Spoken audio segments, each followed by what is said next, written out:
The Bandelier National Park held a fiesta during the BioBlitz to showcase the Pueblo culture and educate visitors about the history of the park and civilizations who lived there. Flutes were used for religious ceremonies and were made of special wood found in Mexico. Down in Mexico, in the rainforest, there's probably more bamboo that grows down there. So they started using that first, and then along with everything else, they started specializing in other things and specializing in making flutes, just flutes. So they become more elaborate and real big too. There's some real big flutes that the Maya made. Jemez Historic Site is the location of one of the first, well, I guess that's secondary, but there's a ancestral Jemez village there, which probably began in the 1300s. And later on, the Spanish came in the 1500s and to colonize, and they actually had the Jemez people build one of the first churches there, which that one, which is what that is. Yeah, that one dates to the 1621. But there was an earlier one they probably built in 1600 or so. So that's there. The village is there, but mostly in ruins. We have a kiva that you can climb down into. It's got a roof on it, and people climb down into and see what it would have looked like. And that's what that picture is, the ladder. Oh yeah. Going down into the kiva. Yeah. This is a large game hunter. This is a diatlado. It's meant for like large animals such as deer, elk, buffalo, bison, mammoth, any large animal that you can take down with it. It's usually not just one animal, but when you're going to hunt it, you hunt it in a group. So you'll hunt it in a large herd. You'll have more of a chance of hitting something than taking it down as you track it down and take it down the right way. This is a weapon is known worldwide, Europe, Canada, America, South Brazilian. Today, even Aborigines still use this kind of method here. This is all sort of the gear of the first hunters, and so if we're going back 10,000 years ago, your main job was to hunt. Your second job was then to butcher those animals into usable meat. Your third job then was to process those hides into usable leather and clothing. So you had to be an expert flint knapper to take the raw stone and make like a spear point or a knife. But then you had to make all the stone tools to make your bone tools, your antler tools, and your wooden tools. So there was a lot of schools, or there was a lot of skills that you needed in your everyday life.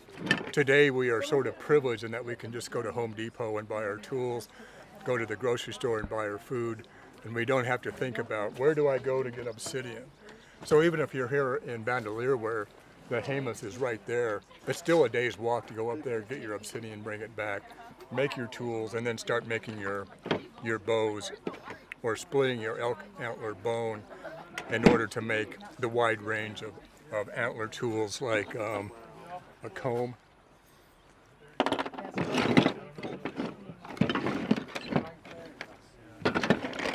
or a sewing kit. So this is a sewing kit with the thimble holding it together, and then the needles inside here. So this is a wide range of some of the tools that were used by the prehistoric peoples of New Mexico. Our table here is sort of showing a timeline from Paleo-Indian to homesteaders from 1940s, World War II, 1945. There you go. In 2011, a fire spread through Bandelier National Park. After the fire, many of the trees were petrified and in turn preserved to be found later on by the rangers. Have this really long barcode that encompasses the entire pattern. We know this thing, and so you just look for that along the ring. And Lane is so good that he doesn't even need the cheat sheet barcode. He just looks at it and he can tell you right there 1748 is the big thing. And so so it's cool. So I think the way that I tell people about this is these trees are recording these rings here just like on a record, on a vinyl record. And the dendroecologists are the people that can run their finger across it and hear what the tree is saying. You know, so like that's the language of the tree. So you'd see like the 1700s here. you have this really nice series of markers of really narrow rings, so 1748, 1750, 1752. And so when we can find that within the growing pattern of a single sample, then we can say with more confidence that we can assign, these series of rings to these years. Yeah. So the idea of replicating our sampling so that we have not just one tree that we're working with, but many trees. When we have that replication and we're dating all those and comparing them to one another, that's when we can say with absolute confidence that we know what we're talking about. This is an arrowhead or a spear point that's made out of a volcanic material called obsidian. It's a volcanic glass. And there's deposits like this in the Jemez Mountains that are incredibly, incredibly pure. And places where archaeologists think that the ancestral Puebloans actually mined or culled out this material from rock outcrops, almost to the point that the outcrop doesn't even exist. And they used these materials here locally for hunting, but they also used it as trade material.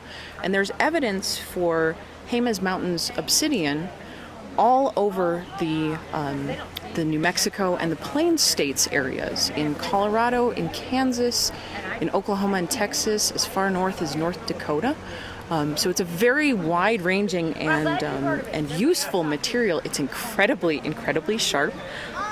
When it's tooled, it can cut through leather gloves of people who are looking for these kind of materials. So its utility to the ancestral Puebloans was tremendous. Obsidian that we find in the Jemez Mountains is exceptional, again, as I said before, in its clarity and its purity. There's very few imperfections in this material. It's very dark black, which also makes it quite desirable. When there's imperfections, it can be difficult to tool and shape into points.